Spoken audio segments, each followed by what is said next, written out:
Hello friends, welcome back to tender analysis. Tender analysis में आज हम स्ट्रीट और ड्रेनेज कंस्ट्रक्शन से रिलेटेड वर्क को बताने जा रहे हैं। ऐसे इंडिविजुअल, ऐसे कैंडिडेट जो कि सिविल कंस्ट्रक्शन से रिलेटेड नया काम स्टार्ट करना चाहते हैं या जो कि सिविल कंस्ट्रक्शन से रिलेटेड काम करते आ रहे हैं, उन दोनों के लिए बहुत बड़ी अपॉर्चुनिटी है इस टेंडर को लेने के लिए और इसका काम करने के लिए। तो स्ट्रीट और ड्रेनेज कंस्ट्रक्शन का वर्क है यहाँ पर। तो सिविल से रिलेटेड जो भी काम करना चाहते हैं वो इस वीडियो को जरूर देखें। और रेगुलर बेस्ड पे मैं आपको टेंडर से रिलेटेड चाहे किसी भी स्ट्रीम से हो, इलेक्ट्रिकल, इलेक्ट्रॉनिक्स, सिविल या अदर स्ट्रीम के, मैं यहाँ पर टेंडर जारी करता रहता हूँ। तो इसमें क्या क्या डॉक्यूमेंट्स चाहिए, कितनी वैल्यू है, क्या ईएमडी अमाउंट है, कहाँ से आपको ये टेंडर भरना है, क्या क्या डॉक्यूमेंट्स लगेंगे, मोस्ट इंपॉर्टेंट थिंग इस बार बहुत ही बेसिक डॉक्यूमेंट इसमें मांगा है।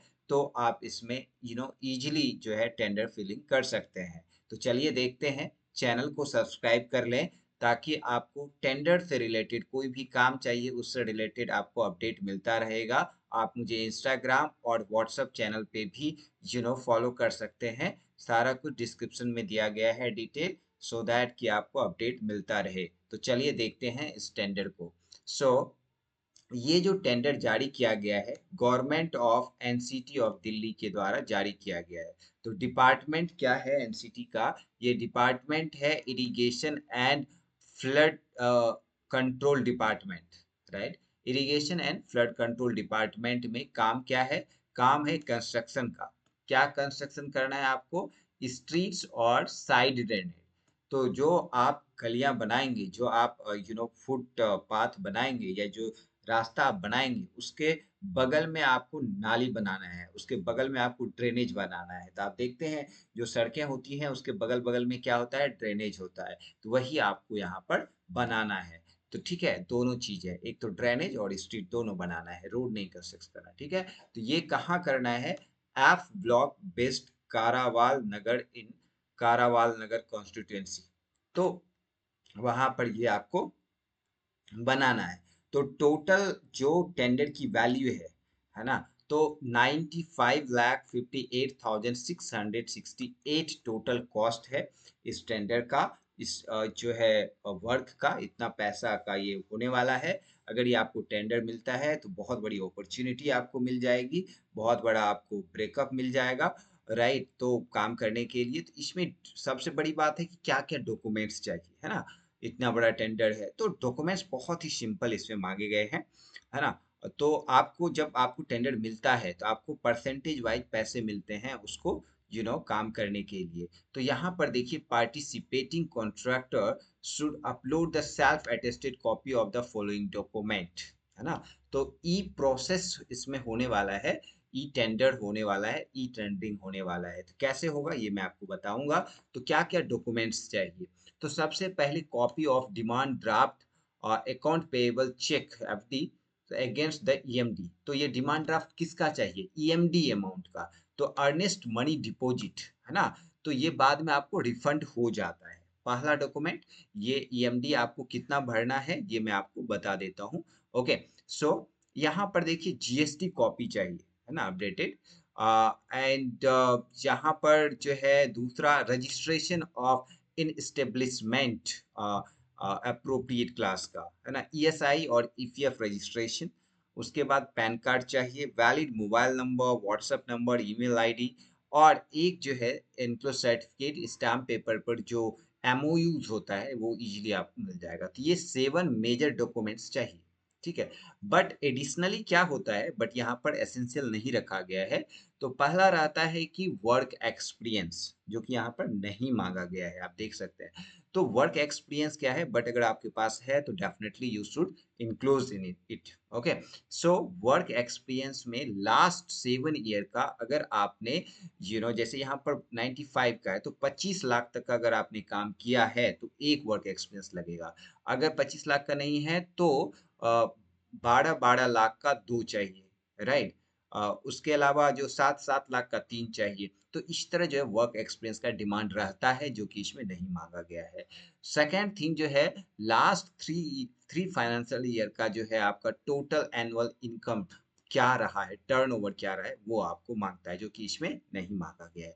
तो ये आप ध्यान से एक बार बीओक्यू जब पढ़ेंगे, तो आपको ब्रेकअप जो है कॉस्ट का, ये टोटल जो 95 लाख का है, इसका ब्रेकअप बनाएँगे, एक कोटेशन बनाएँगे एवरीथिंग का, तब आप वहाँ पर जानेंगे कि इसमें क्या माँगा है, कंक्रीट कैसा रहेगा या फिर आपका ब्रिक्स कैसा रहेगा, सीमेंट क्या कैसा रहेगा, सरिया कैसा रहेगा, सारा कुछ आपको वहाँ पर मिल जाएगा। तो कैसे होगा ये मैं आपको बता देता हूँ।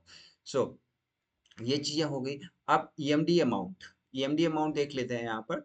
तो ईएमडी अमाउंट आपको 1,91,173 रुपया भरना होगा in the favour of executive engineer CD4 I and FC department. ठीक है। और ये टेंडर जो है आपको 30/10/2024 तक अपलोड कर देना है।